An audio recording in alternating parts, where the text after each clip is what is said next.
Yeah, okay, I'm muted. Is the audio okay now? Yeah, all right. Yes. Thanks, Kat.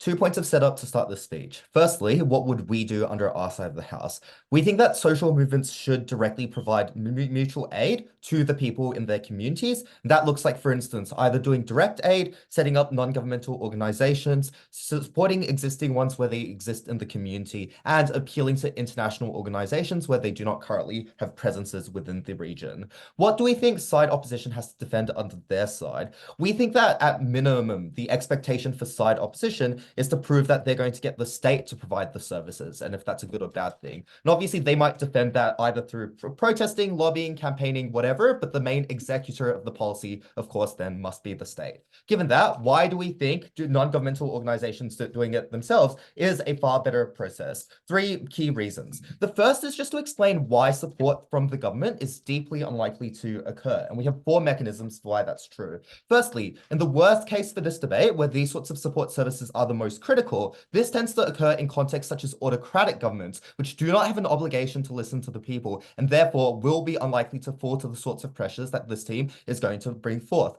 Secondly, even in democratic states, in the case where they are slightly less liberal, we think it's likely that you face crackdowns by the government onto these social movements for the reason that the government perceives public appeals against the state as a form of criticism. That is, for instance, if activists campaign publicly for Muslim tolerance from the government as an actor in places like India under Modi, we think it's highly likely these sorts of crackdowns are going to occur. That's obviously really bad for the success of your social movement because it looks like breaking up protests, arresting leaders, criminalizing memberships, all acts which make it far harder to execute on the sorts of policies these social movements likely have.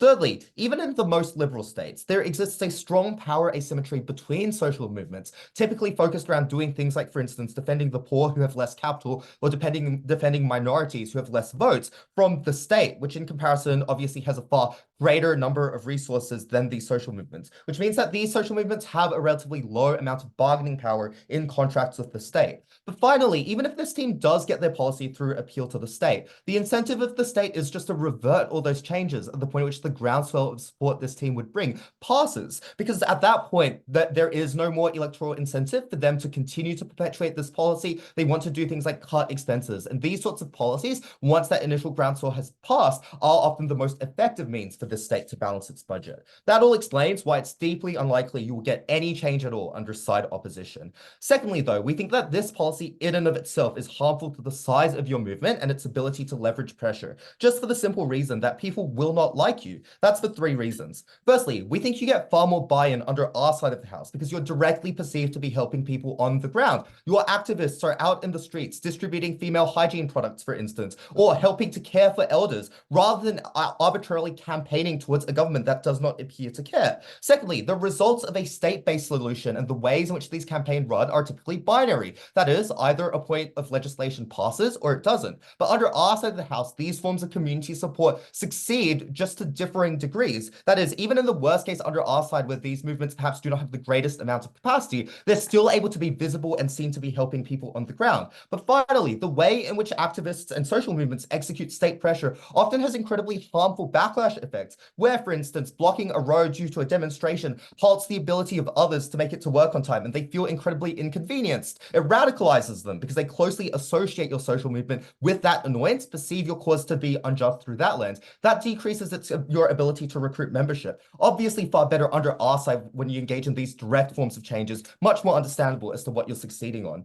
The final thing to claim here is just that our policies are likely to be more efficient, while their policies are unlikely to be successful. And that's for two reasons. The first is to explain that state-based solutions are not effective because the state often has limited power and enforcement. Note the context of this debate, which is that these are developing states who necessarily typically are struggling with their economies, are trying to grow, are not spending a lot of time prioritizing the sorts of social issues this team so deeply cares about. Obviously, in contrast, the activists do strongly care, have a lot of emotional and financial capital to put towards this cause. That comparatively is probably far better. But the second thing to say is that many individuals in these contexts just do not trust the state. That looks like minorities, for instance, who've been historically abused by those levers of power, being unwilling to buy into the sorts of policies this team wants to deliver, even at the point at which they can deliver them. That all explains why the sorts of policies this team is going to enter, one, are unlikely to pass at all, but secondly, even if they do, are deeply unlikely to be successful. I'll take a point of information now.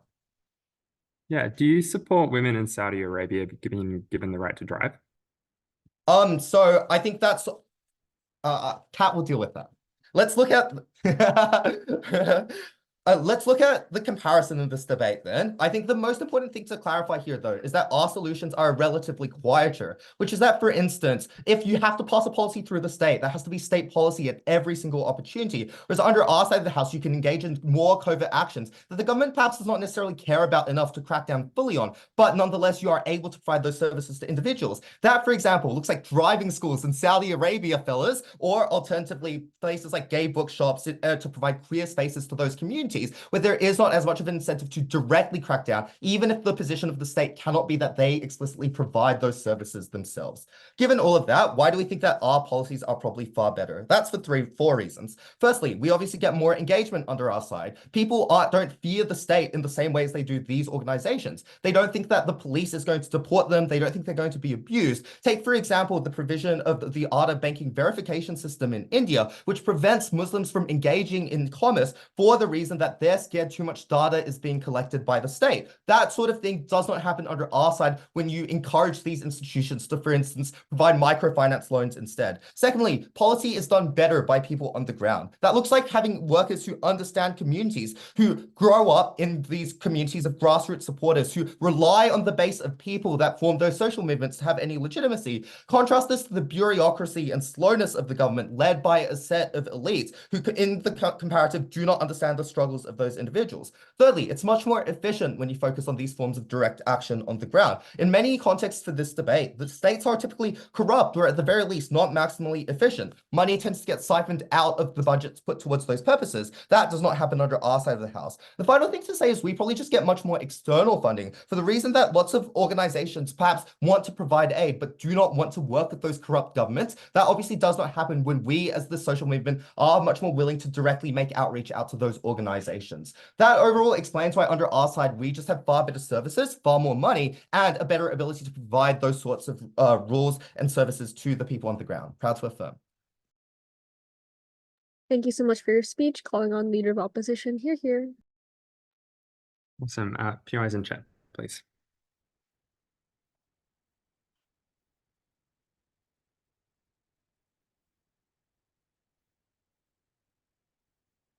Minorities in developing states will never achieve liberation if they don't get support from the states that govern every single aspect of their lives. You can provide as much direct charity aid as you want, but it will never be sufficient to get those people empowered to let them vote on policies, to get them to actually be able to voice their opinions to get the change they want. Our change is important because the state is bigger, also because it snowballs into more change in the future.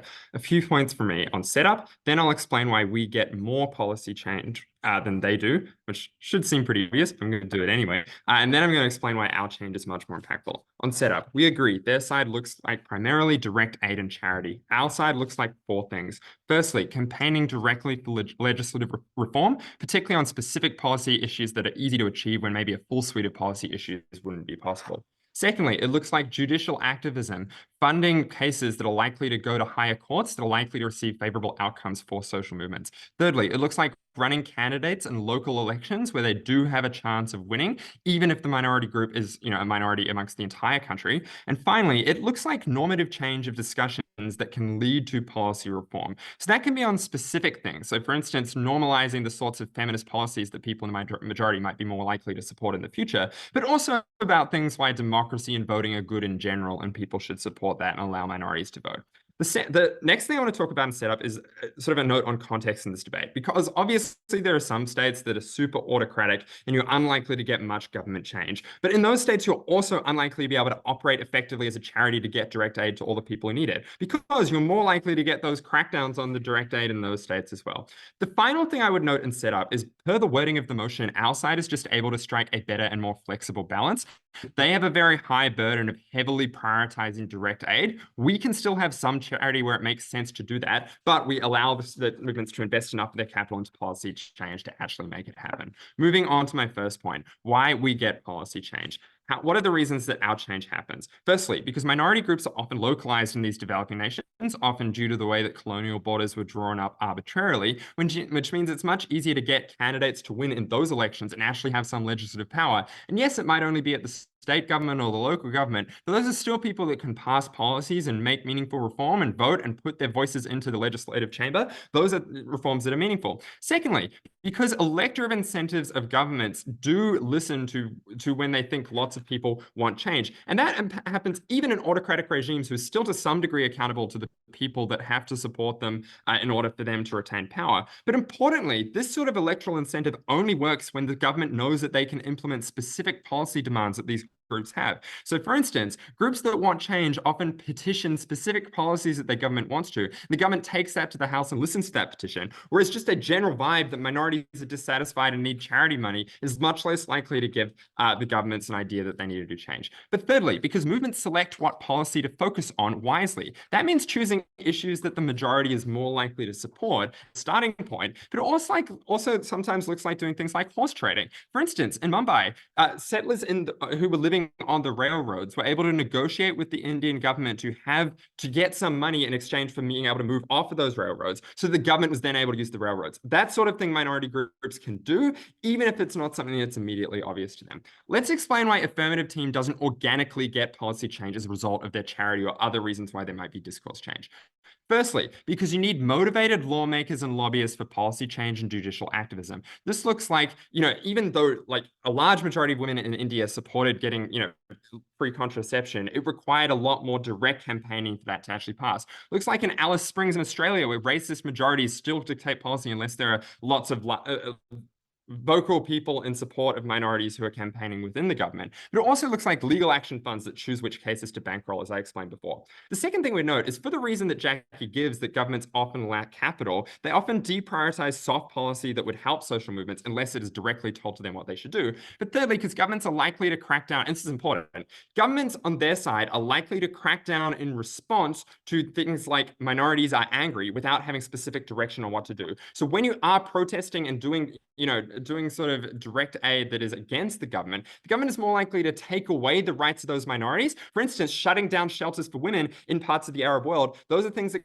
governments do if they feel like these minority groups are becoming a threat and they don't have a specific thing that they want the government to fix. This team says they'll be quieter, but importantly, their sorts of change that they want is directly in opposition to state policy. Ours is the one that wants to change it from the inside, that says to the state, we're willing to work with you, just give us the voice, give us the opportunity to change it. That's why they're less likely to crack down on our side. And the impact here is the margin of policy change is huge. We get far more change. Yes.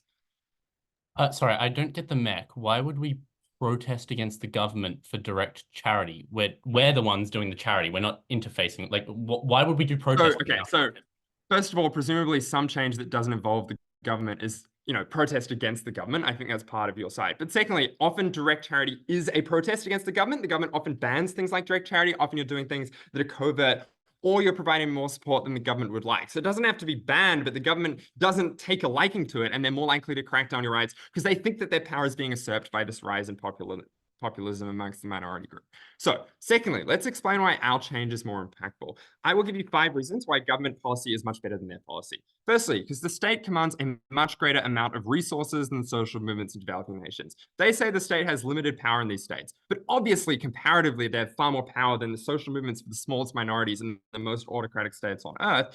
And importantly, some of our change only requires the state to give permission for those charities to operate in the way that your side would want. Secondly, the impacts of the policy that we're getting affect the whole country, even though that policy only takes like a few people to get through. Once that policy is passed, it affects lots of people. Whereas on their side, your aid you can provide in charity is directly proportional to how much money you pump into it.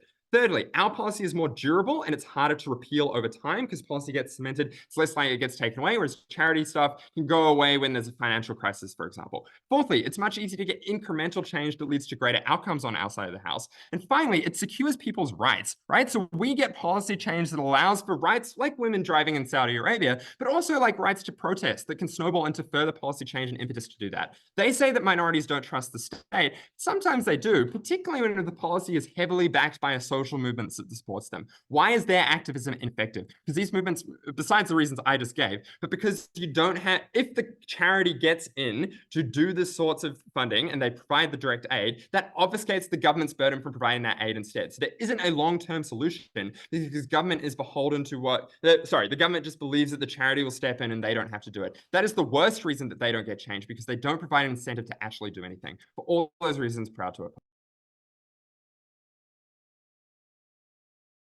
Thank you so much for your speech. Calling on Deputy Prime Minister. Here.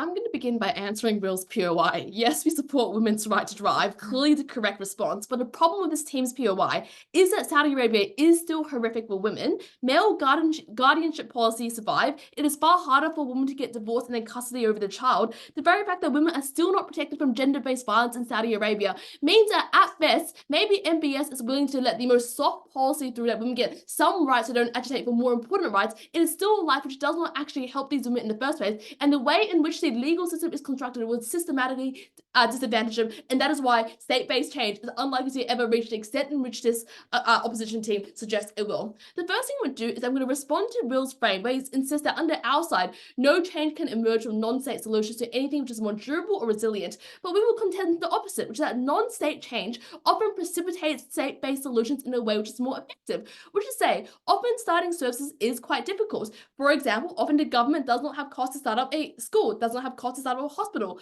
But at the point where a NGO or a charity is able to establish the basic infrastructures to create such an institution, that is something which the government can later piggyback off in a way which is quite effective. The reasons why this is true are fewfold. Firstly, it is easier for the state to be able to develop these things as opposed to put in money for the initial startup costs. But the second thing here is that there's probably implicit political pressure on the government to also provide these services, but often require an external actor startup in the first place. But thirdly, to note here at the end, if they want to claim that maybe these governments are bad and going to run these areas badly, we believe that these social movements have the ability to sell them off to the government in the first place and make an assessment where the government is able to continue and integrate these services in a way which is going to be better. But the last thing to suggest is that in the process where this occurs, obviously you get more trust in the system, because that is something which is initially started by the social movement and then backed by the social movement when it becomes more of an institutionalized solution. That is why we get change on the outside as well, and one which is durable and one which is long changing. Now let's deal with the crux of the case about what is going to be a more effective way of change.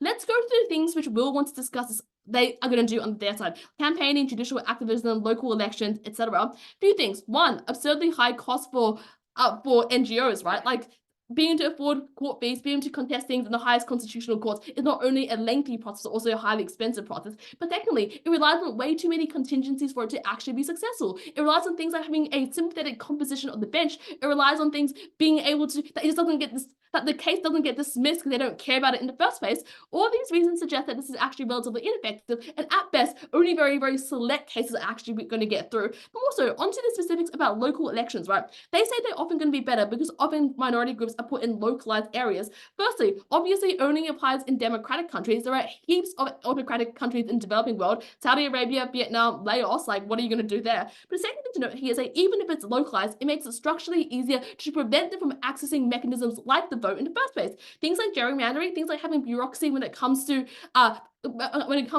being able to how do you say it, being able to fill out a bunch of forms so you can actually vote in the first place, or even in countries like Bangladesh where they hold a baseball bat outside the polling panel so you don't vote in any other way, are all incredibly ways to do things like voter suppression, which is why you're unlikely to actually be effective, even if there is some sort of a passion or some sort of galvanization there. But fourthly, obviously in case where you're going to be very public and you're trying to run a minority candidate, that is exactly when the government is going to crack down on you. It looks like, for example, Turkey cracking down on the KPP and saying that the Kurdish party is a terrorist organization means that these are far more public stances and far more easier for the government to target, and as a result, far less likely to get the change which you wanted under your side. The next thing that they say is that, well, these kind of groups are able to select issues well, and they do things like horse trading, so they're going to be more popular. Firstly, I think they kind of rush over how simple this process is, because social movements often fracture over the priority of issues and over whether they're being radical enough or being way too soft, which is to say, often within kind of social movements in India about how women should proceed, some support things like violence, others support things like being non-violent because they fear for their lives. Obviously, that creates a fracturing which is unideal and is far less likely for you to actually select the best issue to push forward. But secondly, even if you were able to come to a issue, by definition that they say that this is more palatable and more moderate, this is also the least important impact which actually preserve the rights which people want to care about the most and actually makes a meaningful difference to their lives, and is therefore, at the very best, like the least important policies to entrench and get through. POI. Your claim that the government can piggyback off charity work to run it more effectively on your side is incorrect. This is not a non-state solution. That is a non-state solution. You started it up and then afterwards you sell it. That seems totally fine. Fuck off, Will.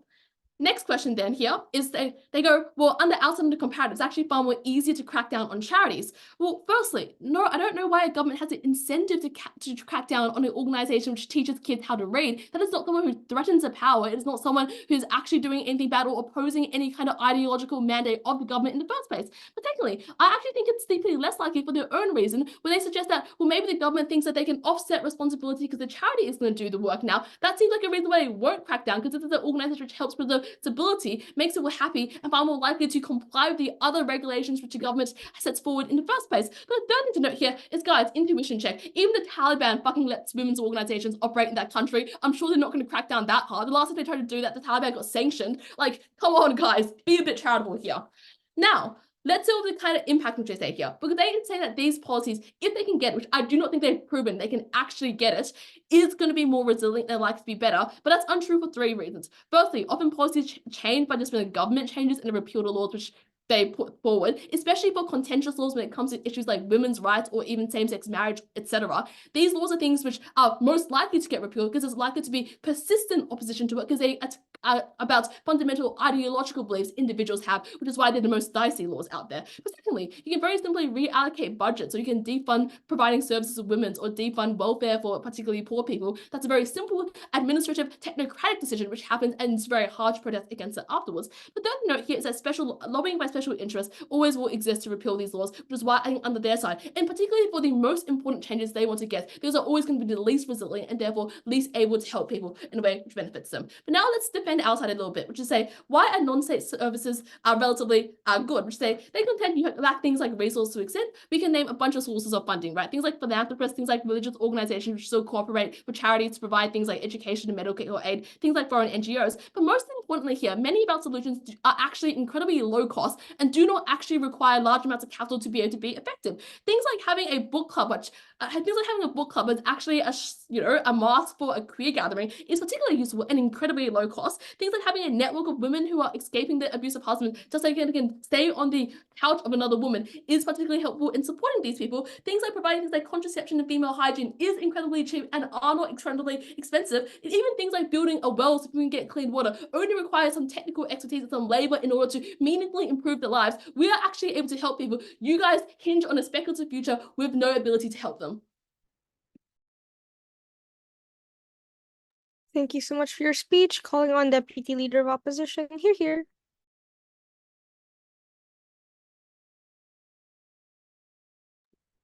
Hi, I'll take POI in the chat, please.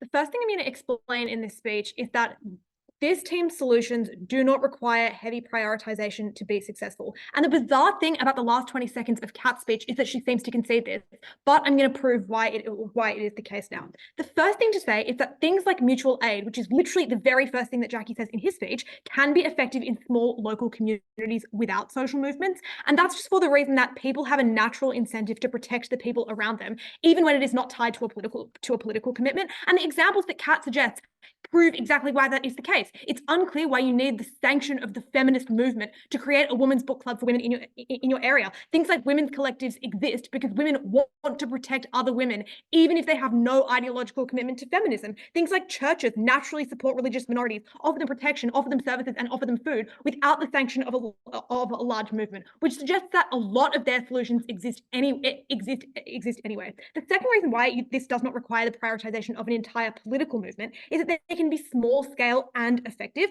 For example, it's possible for multiple local shelters to operate in different ways and to be effective at a small scale. It's totally unclear what additional benefit you get from them all being run by the same movement. But thirdly, we would suggest that each individual project is small, each individual project is small. It is easy to find small groups that, wait, this is out. Ignore that. At the end of that, this suggests that their small solutions get some level of non-state support on either side, which explains why they don't require heavy prioritization. Our claim is not that this does not happen or that it is not important. It is that the problem comes when the movement tries to expand those solutions. And we explain that that problem happens in two ways. Firstly, because these movements face organizational difficulties, which means they cannot get them off the ground. But second of all, because there is a substantial risk of crackdown, and I'll explain why that is higher on our side. Let's go through each of those in turn. First of all, let's talk about organizational difficulties. The first thing I want to explain here is just that the things that I described then and the things that Kat describes at the end of her speech are hard to scale up in a way that is effective. And I'm going to give 5 reasons why social movements are particularly bad at scaling up non-state solutions. The first is that often social movements are decentralized, which means it is difficult to coordinate, for example, a gigantic, mutual aid project across multiple places. Second of all, they lack the funding to scale these small things, but they can fund individual small political projects. It is easier to scale funding for political projects. Thirdly, we would suggest that not everyone is committed enough to donate their money to a large non-state solution, but they are committed enough to donate to a large state solution. That is, it is very clear. I'm giving money to a candidate in my area, and I am also attending my local book club. It's not clear why you would give additional money to your book club to become a large enterprise. Fourthly, and importantly, we would suggest that often scaling up these projects in the way that this team describes requires legal permissions and requires government support, and this team can never ever get it. First of all, because they cannot actively ask for it, but second of all, because I actually disagree with Kat. I think that this topic forces them to reject government help if it is offered to them. Which just means that this team's solutions never get to the level where they can be piggybacked or they can be effective, but they have to reject them anyway. I'm going to deal with what they say now. Their first claim is just, well, movements get more buy-in when we do our thing, and that's good. 2 responses. First of all, I would note, and you can check Jackie's speech, a lot of their mechanisms are just contingent on success. I've already dismantled that, but also that slices both ways. But second of all, we would suggest that non-state solutions are specifically unpopular and specifically do not garner support for the reason that you often, as a social movement, appear radical when you reject state support on a large scale, because often constituents are moderate, and often to get them on side, you have to, on their side, explain, for example, that the state is failing, explain that they should not seek state support, that they should go to the feminist movement instead of the police. Often that does not resonate. Like, they should, think that the prison system shouldn't exist. They should think that all cops are bastards. Often those things are not the right solution, and they do not resonate with people, which explains why buy-in is low on their side. By contrast, our solutions are specific and achievable, and they are easier to scale. Their claim is, well, governments are bad at doing these policies because they are elites, and that is why That is why state-based solutions suck. Two responses. First of all, that is not that in fact is an explanation of why our side is effective and why it is so necessary, because it is only side negative that is able to do things like run candidates, like creating specific demands via petitions, which allow governments to improve their provision of those services. This team has to never ever do those things, which means that in our side we make governments better at doing those policies. But second of all, even if governments are imperfect, we prefer infrastructure with funding, even if it is imperfectly doled out, because that is the tipping point for being able to access that service in the first place. That is why organizational problems constrain this team's ability to ever get their solution off the ground. Yeah, your 5 reasons about the difficulties in scaling up operations are actually off clash, because our claim isn't that we're going to collectivize and do things together and coordinate. It's simply each discrete social movement continues doing what they are doing and providing the services for those people, therefore totally irrelevant to this debate. No, it's not irrelevant for the reason that the topic is about what the movement should do. Our claim is that individual people untethered to the movement are likely to create your solutions anyway, which means the movement does not need to pay for them. The movement should pay for other things, which is why that analysis is effective. Your thing just happens anyway. Why does the feminist movement have to give money to a fucking book club instead of paying for candidates to run in elections to get actual policies? That's the question you need to answer in Matt's speech. The final thing I'm going to do now is just to flip their crackdown material to explain why crackdown actually is more likely on their side, and that absolutely joins these movements. First of all, it totally dismantles their solutions. But second of all, it just means that activists get jailed and hurt, and that is terrible. 3 reasons. First of all, because it is uniquely on their side that these movements are perceived as oppositional, because as I alluded to earlier, it is on their side that the social movement has to actively explain to people why they should avoid state-based services, should actively have to explain to them why they should give their money to a solution that is oppositional to the state, instead of doing things like, instead of giving money to, for example, candidates. And often that messaging to get people on side does have to be particularly radical, and that is the messaging that incites governments to do things like crackdown. And the note that I'd make here is that the harder they try to do their solutions and the more successful they are, that means it is more and more likely that the government is likely to crack down on solutions. The second thing I'd suggest, though, oh shit, it's 7 minutes. The second thing I would suggest, though, is just that sometimes you try to leverage international support. The government probably hates that as well. But thirdly, on their side, movements reject government support. Governments hate that as well. Proud to oppose. Thank you so much for your speech. Calling on government whip here.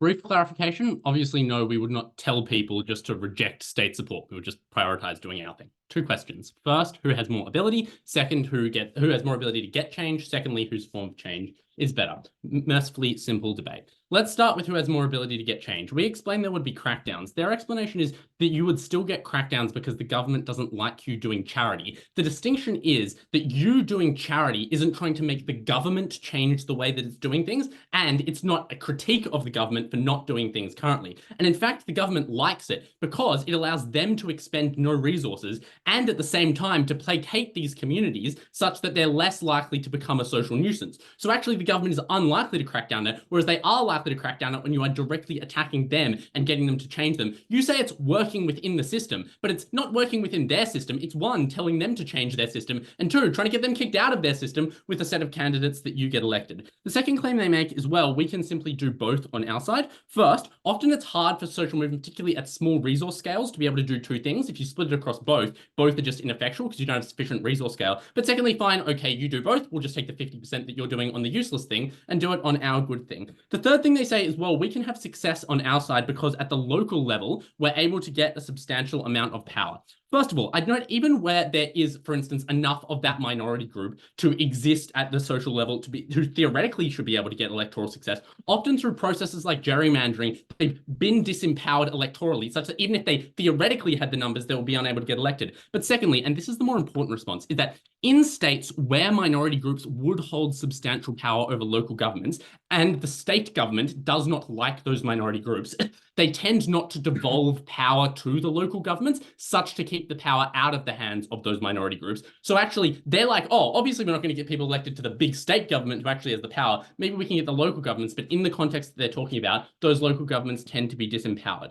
The next thing they say is, well, we're able to choose good change that would be palatable. That is a mechanism for our side, because our side does not rely on palatability. Their side does, which means that they shrink the sets of things that they can talk about, and in particular, shrink it away from the most vulnerable actors who we ought care about the most. The next thing they say is, well, our form of change is in fact not resource intensive, so it doesn't require prioritization. It is true that our source of change is less resource intensive, but that is a benefit for our side because it shows that in a context where social movements are, as they say, often disempowered, our benefit is able to exist at a lower, less resource intensive scale, whereas theirs relies, by Kat's own analysis, on a high degree of resources. So that fact that ours is less resource intensive is a benefit in a context in which resources are substantially limited. The next thing they say is, well, scaling up is particularly difficult in this context because you have coordination problems, but that's not a benefit for their side unless they explain why ours requires scaling up more than theirs. So I'm going to explain why theirs requires scale and coordination more than ours, and that means that the coordination problems they identify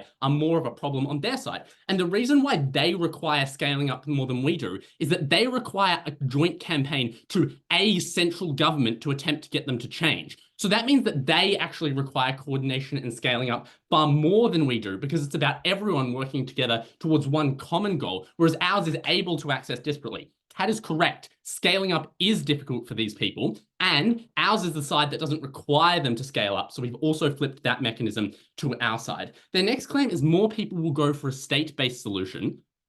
I do not understand the mechanism for why more people would support a state-based than a non-state-based solution, but our mechanism, which doesn't receive response, is that your propensity to buy in is proportional to the directness with which you can see the benefit of your action. And because the non-state-based solution is less speculative and you can more directly see how it would help people, you would get more buy-in. They then say this is actually going to be less popular, but their mechanism for why it will be unpopular is contingent on the obviously untrue characterization that we would instruct people to turn down state help. Their final claim is we don't require the feminist movement to do it. Individual feminists would do it. So you're not going to require the feminist movement. It's just that individual feminists who would collectivize into organizations and do the thing would do it. That sounds quite a lot like the feminist movement. Second argument, I'll take a POI before I do the second thing. Dude, that's like so stupid. Like the claim is just like people can do this in their own time versus like collectivizing and dedicating a huge amount of additional time. Like, fuck me, I know you're smarter than this. So a lot of things you can't do in your own time. Like you can't just on the side, one person without collectivizing into an organization, set up a soup kitchen or whatever, right? Like you need to collectivize, you need to give a lot of time to that. So whose form of change is likely to be whose form of change is likely to be better? Their big claim as well, you're going to have more resources on their side. First, as Diskin just points out, many of these things aren't super resource intensive. So that resource problem isn't a problem. For instance, setting up someone to say, oh, we're going to match people who are happy to walk home with women and keep them safe at night. Secondly, you're more likely to get international support on our side for the reason that Jackie explains, which is that NGOs often don't want to work with governments who have checkered human rights histories. But third, the problem with this argument is they say the government does have money, but the government is unlikely to allocate that money to helping minority groups. So even though the government has a large number of resources, this specific program is going to be terribly, terribly funded, so they don't get their resource benefit. Their next claim as well, this is more likely to get taken away into the future. But obviously their thing can get taken away into the future as well. Programs can get defunded. And I'm going to flip this because they say there are economic crises. The social movement might not be able to afford it. Yeah, but those economic crises mean the government also can't afford it. So that mechanism of ability to afford it is symmetric. What isn't symmetric is desire to afford it. Because if there's an economic crisis, probably the social movement fights hammer and nail to manage to not defund this program and keep it going. Whereas this is the first thing the government's going to cut in a time of economic crisis. So we also flip the metric of how likely it is to exist into the future. We also explained that it's unlikely you would get trust and buy-in because it's administered by the government. The response that they provide is that, well, the social movement will be advocating for this policy, therefore you will trust the policy. But that misses the mechanism. It's not that you don't trust the policy, it's that you don't trust the person administering it. So just because the social movement has come out in support of the policy doesn't mean that so just because the social movement has said we support the banning of marital rape doesn't mean that you trust the police officer who's charged with implementing that ban. And similarly, when we point out that these people don't have the experience on the ground, they say, well, we would get them into parliament, so you would have that level of experience. But that just because the people in parliament doesn't mean that the bureaucracy who's implementing it has it. Their final claim is, well, we actually need to have control of the laws, and that's the most important thing. The problem is most of discrimination in these countries isn't like the law is written to say you should be able to murder women or whatever, because in an increasingly globalized world, they're signatories to treaties, they have diplomatic pressure, they're subject to human rights sanctions. Often the legal written language isn't the problem, it's the way it's enforced on the ground. So that is where it is most important that we're able to get change.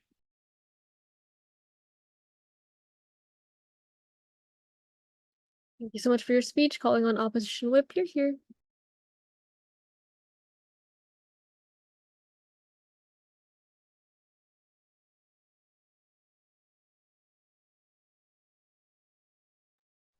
Am I audible? Hi, you're audible. Cool. Starting my speech in 3, 2, 1.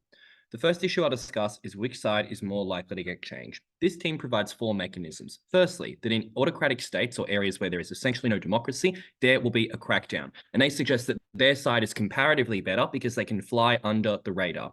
There are 2 broad problems with this. The first is that it is just unclear that they are able to successfully fly under the radar in many instances. And that is for the reason that they describe, which is that the ideological existence of these movements is a threat to, for example, theocratic states, to states that don't want to have any potential opposition, which explains why they're likely to put a huge amount of resources into detecting them, and therefore why, especially if you have these services that are separate and people benefit from them and like to support and join and engage in that, they are cut off and they are cracked down on when they ever reach any type of benefit that is large, which explains why this is an area of the debate that you should deprioritize and weigh out. It explains why the impact of either side are both marginal, and even if you believe all of their mitigation, they've mitigated the least important part of the debate, where both sides were most unlikely to achieve change, where there are theocratic states that are likely to oppose the movement on either side. The second response is just to explain that their benefit is necessarily constrained if this is an underground movement that's difficult to expand to people for fear of finding out about your organization, which suggests that every single thing they claim they're going to be doing in these states is incredibly, incredibly marginal, and you should prefer the situations where the state or the context where the state will not immediately crack down on you. These are the areas we win. In these areas, they only then provide 2 additional mechanisms to suggest that their stuff is better. The first is that you will revert policies if you are the state. There are 3 problems with this. First of all, if you have achieved support, then there is likely going to be people benefiting from these systems, and the social movement, secondly, is going to continually support this, especially if there's any sort of talk about it being repealed, which means that especially because there are people outside the social movement benefiting from it, there is going to be far more people originally backlashing if the government repeals this policy, which suggests that the best types of policy we get through are likely to exist into the long term. And for all the weighing that our side already provides, suggests that these impacts are the largest in the debate, have the greatest capacity to affect the most amount of people throughout time, are not geographically landlocked. The only other response we get at MAT is to suggest that in times of crisis, these may be defunded. But this analysis explains why this mitigation is poor, because only the worst things that are politically palatable that can get away with being defunded are. But it is probably fine for governments to defund some policies in times of crisis. It's not an explanation for why the social movement couldn't then leverage the existing support that they previously used to bolster that policy into the future, especially given all of my analysis to suggest people will support it. The third and final reason they give is that governments lack resources, and therefore it is difficult to do any large-scale policies and big benefits that we described. There are 3 additional problems with this. First of all, we explain that you can leverage funds from things like charities that would have already been given to you on either side. Second of all, at no point does this team explain why a variety of solutions that we push for are actually high cost.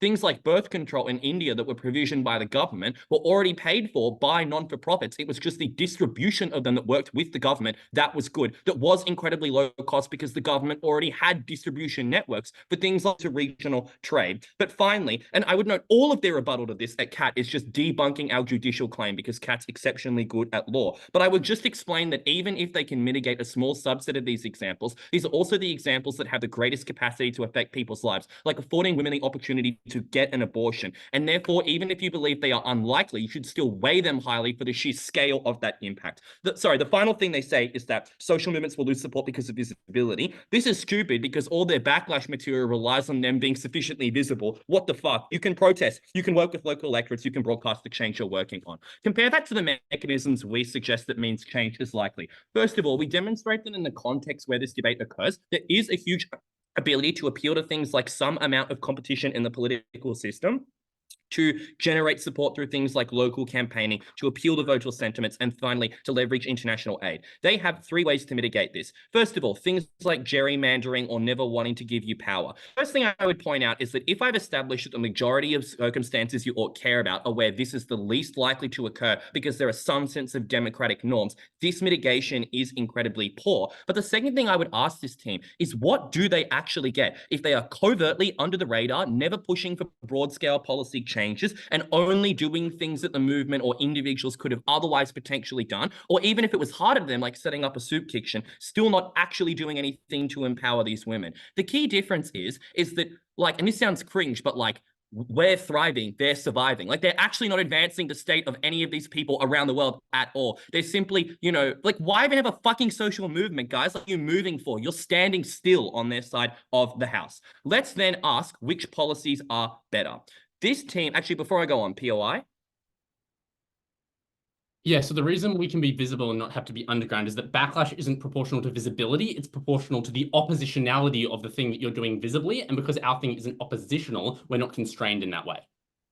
No, you misunderstand my analysis. If you're a woman in Saudi Arabia, which is the context that you're using to mitigate our argument, the existence of organizations that empower women, which theologically the government does not like, means that it doesn't matter if you're helping the government by not giving them, because they don't have to spend on it. The government would have never spent on it in the first place. They see the stride of women as something ideologically that they should crack down on. That mitigation does not work. Let's then examine which sets of policies are better. I would note that we've already explained why our policies are more likely, but even if you believe we don't win this issue, this is an independent way we can win the debate by explaining that you should weigh our benefits more highly than theirs because their benefits, don't affect a large amount of people. They are geographically constrained in many instances. They still mean that huge amounts of people have to engage in mass suffering. They provide, I think, 2 important responses here. The first is that people are afraid of the state, so they will never engage with these services. First of all, in the instances where people are super afraid, we can obviously still do this separately. Like, we don't have to heavily prioritize only doing state-based solutions.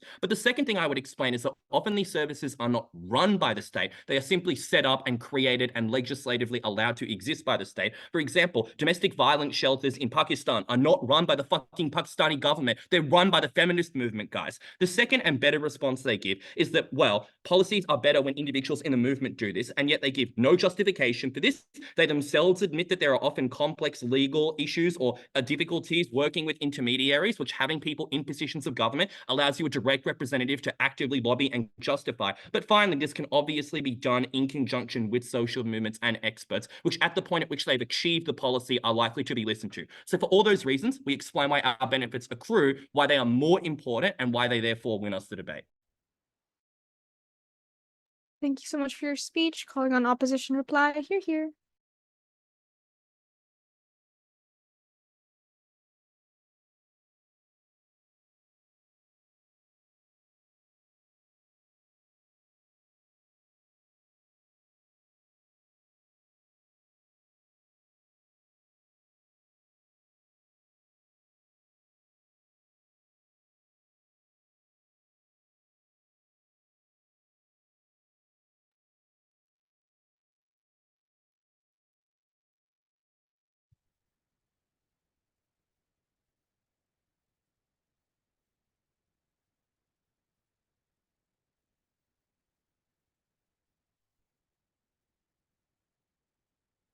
There are 2 independent ways in which side negative wins this debate.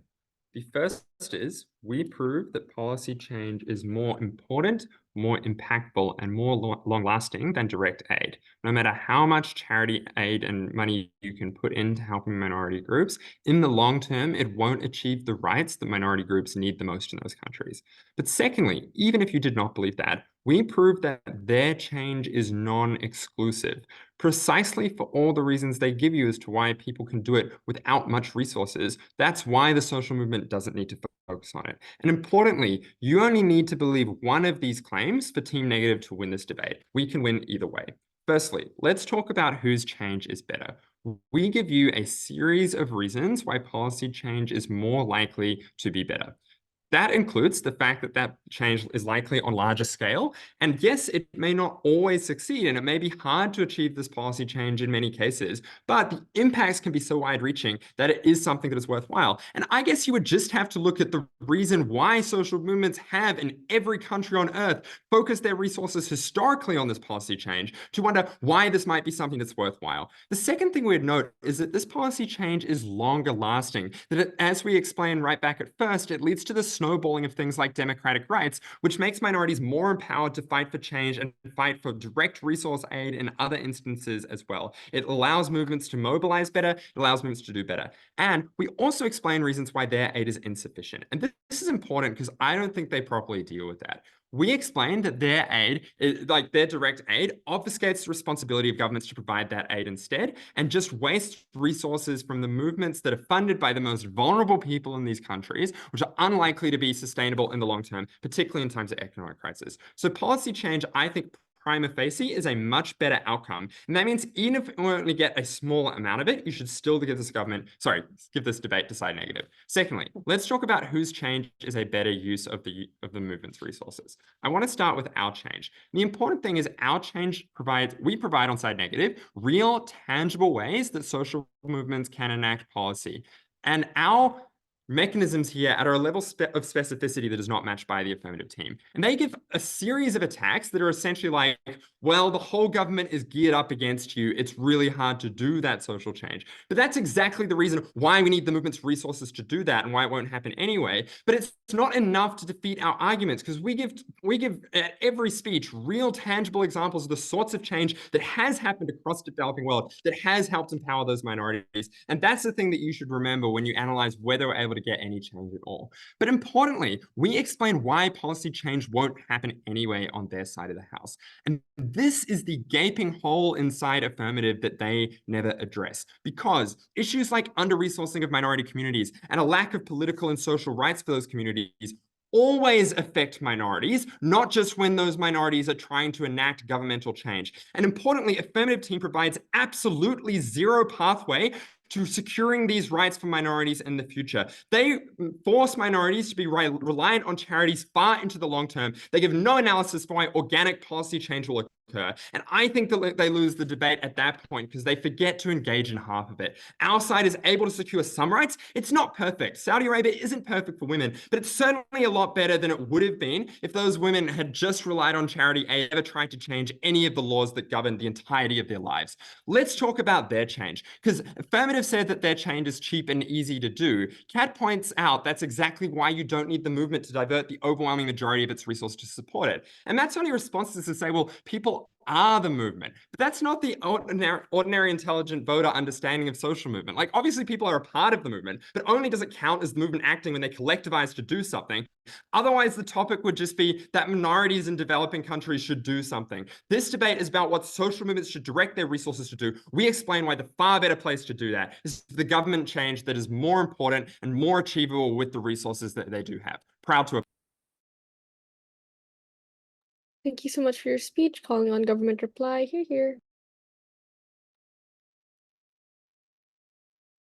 Listen carefully again to the first line of Will's reply. They argue their case is more important and more impactful, but never once in that case do they ever explain why it's more likely.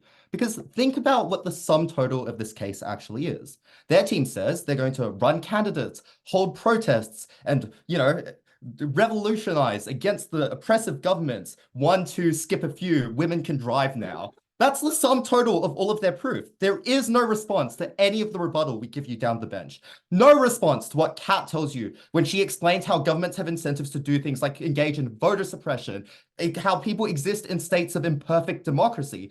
No response to the material I explained to you about how protests radicalize the everyman, the people who you actually meaningfully need to win on the ground. The only actual rebuttal we get, it comes all the way at third negative, who claims that this sort of thing only happens in the most oppressed countries. Have you heard of the Electoral College? Democracies all around the world are imperfect, are not a good vector to fight against the majoritarian. That is something which is uniquely the power of distributed systems, something uniquely the power of our side. So this is a team that has done very, very little to prove their side of the argument, and instead has taken a bunch of nitpicks with the positive material we present to you while never actually attacking the main argument. What do we explain to you? The first thing we tell you is that our policy intrinsically does not rely on the government, and we get a set of incredibly extensive benefits from that. The first is that we get far more buy-in.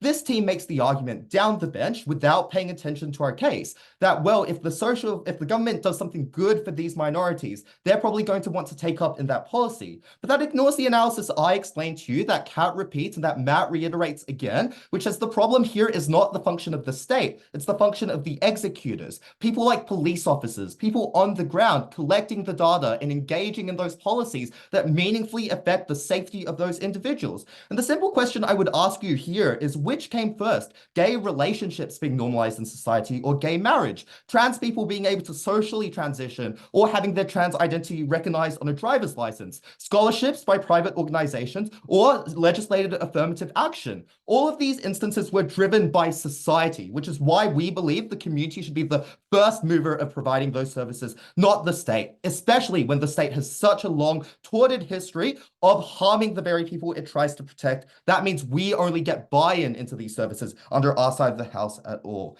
Secondly, we explained that this allows for distribution of these networks to engage in these forms of action. And this is a team that simultaneously wants to present this as a bad thing, while also arguing social movements are not able to be geographically flexible. These two ideas are clearly in tension. Social movements are far better at accessing geographically disparate regions because you do not need to accumulate the critical mass that this team relies on in order to elect their candidate. Rather, you can just allow for the funding of a women's shelter, no matter how small it is, because at least that one bed is better than none under their side of the house. And even then, Matt explains to you that governments are really bad at doing this sort of geographic spread. He explains that those governments often focus on centralized regions, swing states, and the seats of power, rather than allocating those resources in a just way. The best response we get to Matt's material comes in a POI from Disco, which says that this argument is stupid. Well, fuck me, I guess we'll concede. But even if you don't believe that stunning line of analysis, we provide you with a third win condition, which explains you get much more support under our side of the house when you can see the direct function of the types of action people engage in, rather than seeing a bunch of activists block the road for apparently no particular benefit. That was unique to our side of the house. We were the only team that got any meaningful change in this debate.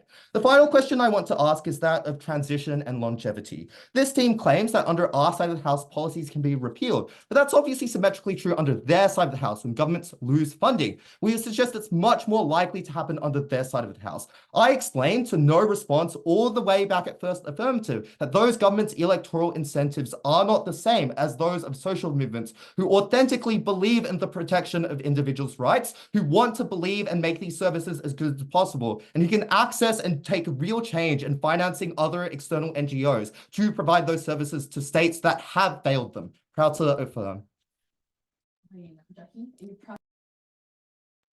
Thank you so much for your speech. Debaters can cross that